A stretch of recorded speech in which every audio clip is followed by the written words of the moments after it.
Vamos a hacer una primera lectura con el Salmo 115.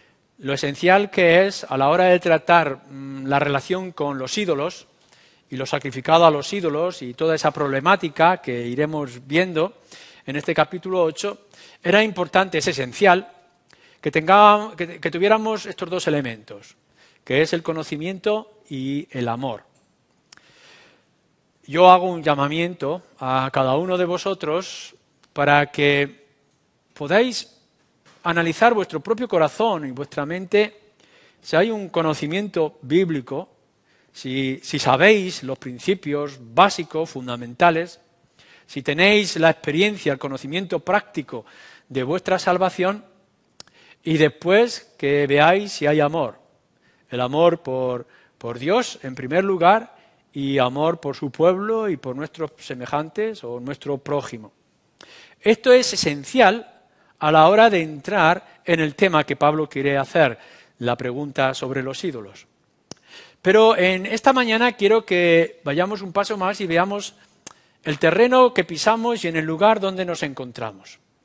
Porque Pablo también va a establecer algo que es fundamental para nosotros antes de que entremos en toda esta vorágine de ideas acerca de los ídolos, la idolatría, los sacrificios, etcétera. Es decir, ¿dónde está cada uno de vosotros y dónde estamos nosotros como iglesia? Esto es fundamental. ¿Dónde estás poniendo tú en esta mañana tu confianza? ¿En dónde descansas? ¿En dónde encuentras tu consuelo y tu consuelo diario? Y además de esto es dónde está tu gozo y tu alegría. ¿Qué es lo que te produce el gozo, la alegría que no cesan o que no desaparecen? Porque es necesario que nosotros nos hagamos estas preguntas antes de que entremos en si caemos o no caemos o si hay o no hay idolatría a lo largo de nuestras vidas. ¿Estás poniendo tu confianza en lo que es verdadero? ¿Estás descansando en aquello o en aquel que produce el verdadero reposo para tu alma? ¿Estás encontrando el consuelo en aquel único que puede darte el consuelo que tú necesitas? ¿Y estás tomando el gozo y disfrutando del gozo de solamente aquel que lo puede dar? Esto es importante. Entonces, Pablo lo que está haciendo en primer lugar es darnos el terreno movedizo o el terreno falso de nuestra sociedad, como era la sociedad también de ellos, los ídolos. Y los ídolos falsos, no haría falta que tuviéramos que poner ese falsos, puesto que si son ídolos no son verdaderos. Pero esos ídolos falsos que hay a nuestro alrededor. A la hora de entrar a definir los ídolos, yo lo he querido clasificar en tres partes. Supongo que todo está mezclado y que todo es uno, pero por una parte tenemos los ídolos que son los ídolos burdos, los vastos, aquellos que a nosotros mismos como creyentes nos produce ya de plano un rechazo. Son los ídolos paganos, los lugares altos que en el tiempo de Israel se levantaban, los ídolos a Baal, o esos ídolos que todavía persisten hoy de religiones paganas, que tienen multitud de dioses y que levantan sus ídolos desordenados, incluso feos en la apariencia, y que se inclinan y los adoran y les ofrendan de sus posesiones, de sus riquezas, etcétera. Hoy en día, no nos engañemos, tenemos a nuestro alrededor religiones paganas. Y en nuestro propio país y en nuestro contexto, las religiones paganas de la antigüedad están creciendo, están floreciendo. Siguen persistiendo el budismo, el hinduismo y todos aquellos que se levantan imágenes para adorarlas.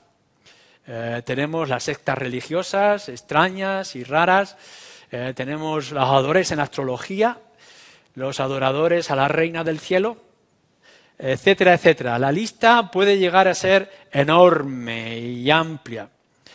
Se levantan hombres que dicen ser Dios Y podemos ver gente engañada de manera sorprendente, siguiendo a un Dios mortal que les promete curación y sanidad y que les mete en líos sexuales y mentiras y engaños y esclavitud espiritual. Incluso hoy podemos encontrar adoradores de Satanás. Y ese satanismo que en algunos lugares está creciendo de manera sorprendente. Así que, claro, para nosotros los creyentes, los cristianos, escuchar de estas cosas nos produce un rechazo ya de manera directa y clara. Pero no nos engañemos. A veces los ídolos tienen imágenes cristianas o que ellos dicen ser cristianos. Gente que adora una imagen de escayola que representa a una virgen, un santo, a un Dios, un Cristo, etc. Y aun cuando se le pueda llamar veneración, ellos piensan que mueve las manos, que si lo tocas te sana de tus enfermedades y no sé qué otros rituales religiosos. Imágenes que las podemos tener a nuestro alrededor. Santos y reliquias. Los santos, las espinas de la cruz, la leche de María, etcétera, etcétera. Esto está hoy. Y podríamos decir, no, nosotros no caemos en estas cosas. Yo espero que ninguno de vosotros esté en esto, ni nadie de los que nos pueda estar siguiendo en otros lugares. Pero hay un segundo grupo, que es un poco más difícil de poder ver, pero que es también la misma idolatría. Es más sutil, pero es igual de real. Los ídolos modernos. Esas personas que se levantan diciendo que tienen la fórmula y que tienen la solución para ciertas situaciones y que son capaces de ponerse delante de los hombres diciendo, venid a mí que yo tengo la solución y yo tengo la esperanza.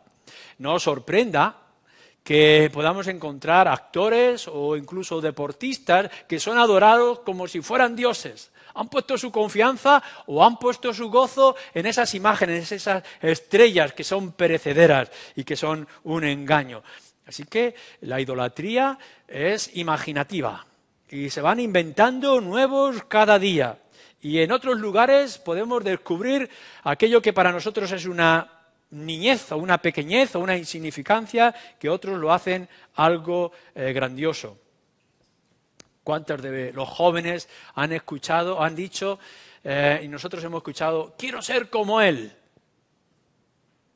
Qué engaño y qué problema de Satanás.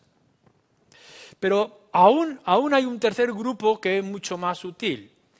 No solamente son esas imágenes de madera que se levantan en los lugares altos de hoy, o son esos ídolos modernos que aparecen en la televisión o los medios de comunicación, sino los mismos ídolos que nacen de tu propio corazón, del corazón humano. Porque nuestro corazón es un productor de ídolos.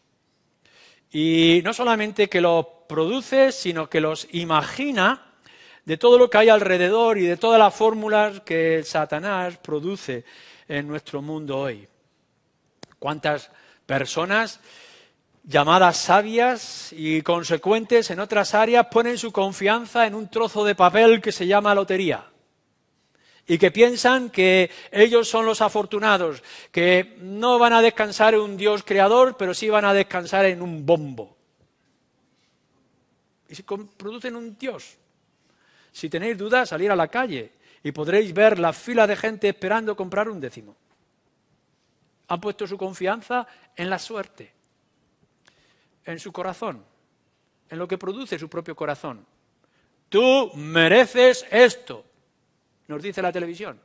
Y la gente ciega va creyendo que merece no sé qué cosa que le inventan o le dibujan. Hay personas que confían en un color, en el rojo de Navidad o en el verde esperanza. Y por tanto, ante una entrevista de trabajo, se ponen el color que les va a dar suerte.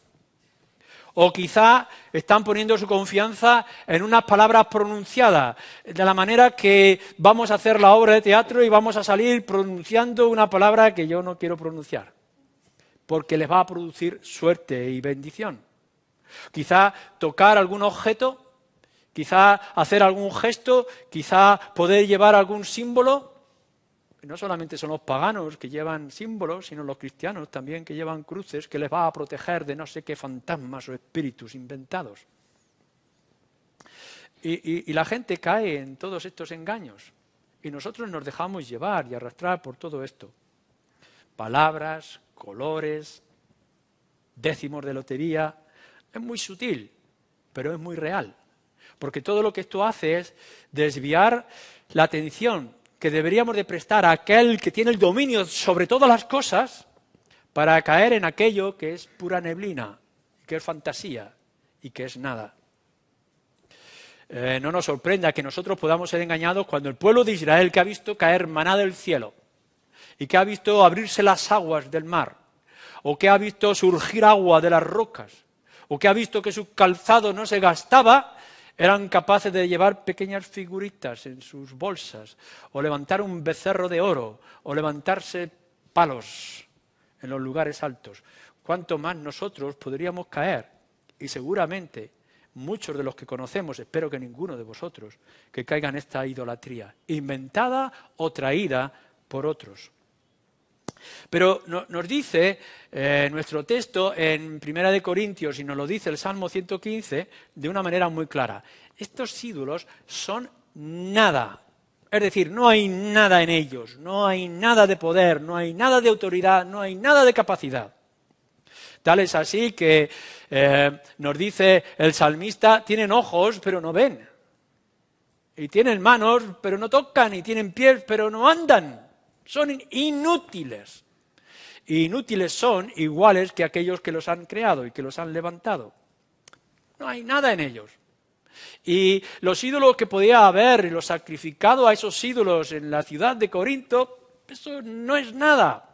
Podéis tocarlos y no va a producir ningún tipo de sarna.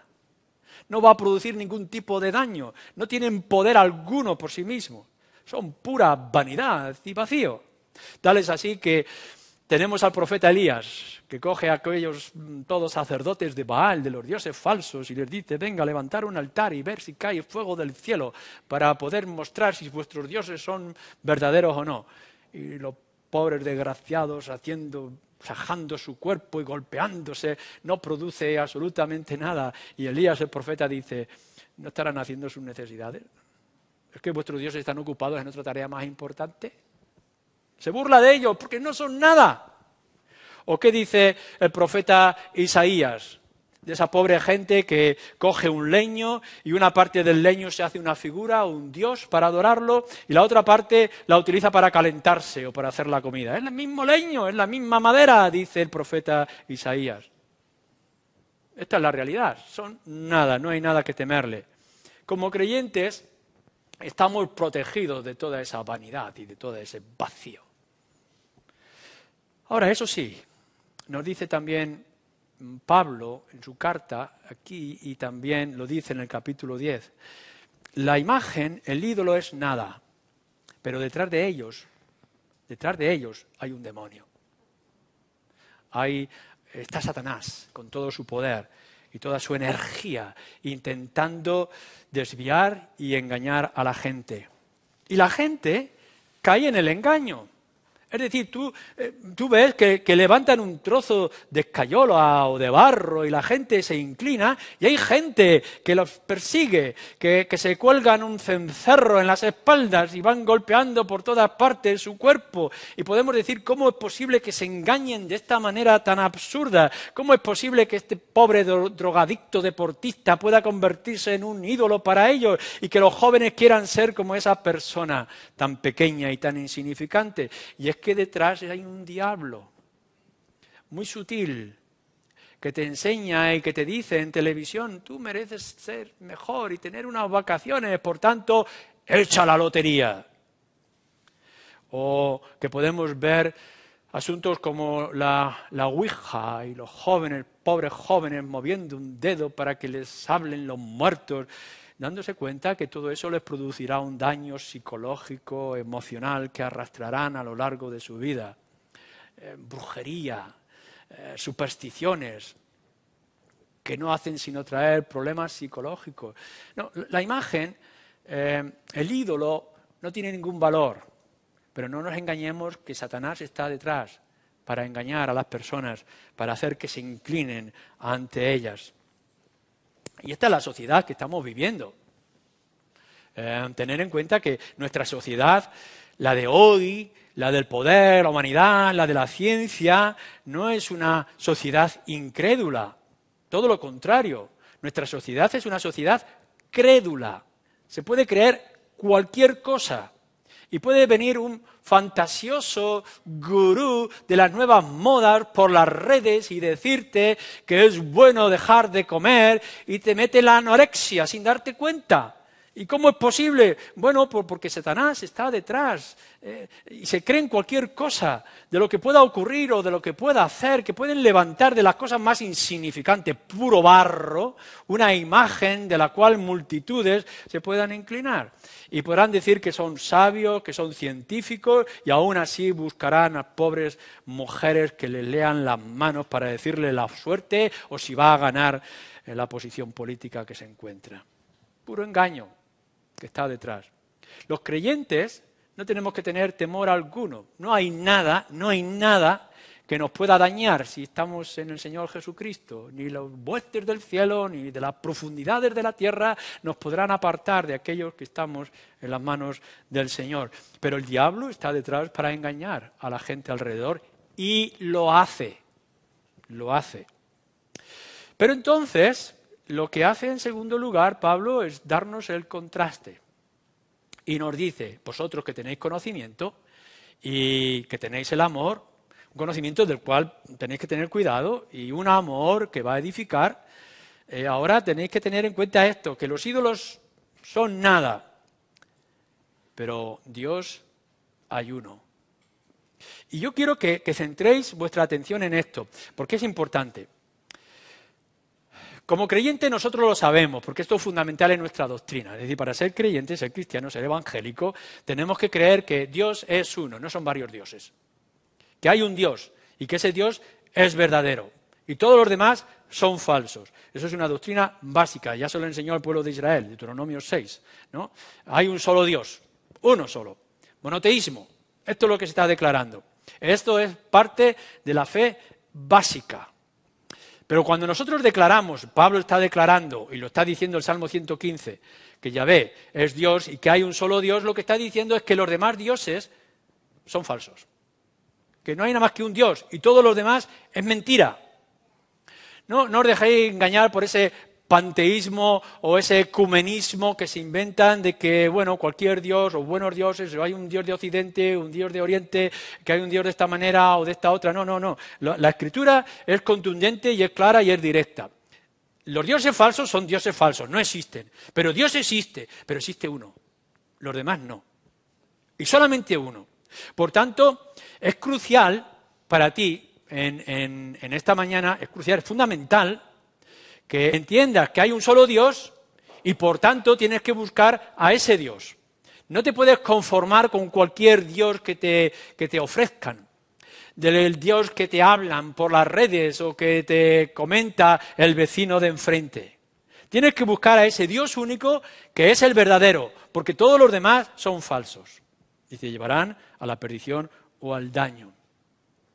El Dios que nos manifiesta las Escrituras es un Dios misterioso, en primer lugar. Es un Dios que no podemos llegar a comprender.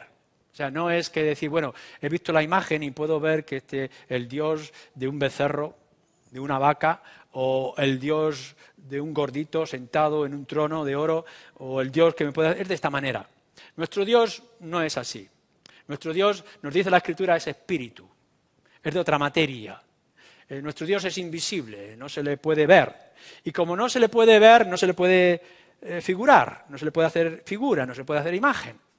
No podemos hacer una imagen de nuestro Dios, no lo podemos calcular. Nuestra imaginación no llega a comprender la clase de Dios que nosotros debemos de adorar y que nos hablan las Escrituras. No podemos llegar a comprender la naturaleza, la esencia o la grandeza de nuestro Dios. Tal es así que por más que nos fijemos en los pajaritos y en las florecitas y en el cielo y el universo y el infinito, no podemos llegar a comprender que Dios supera todas estas cosas, que el universo entero no lo puede comprender y no lo puede guardar, que nuestro Dios supera todas las cosas, que todo lo que veis a tu alrededor es creación y Él es el creador. Y está por encima de todo eso. Tal es así Tal es así que para que podamos llegar a comprender a este Dios único, necesitamos la revelación.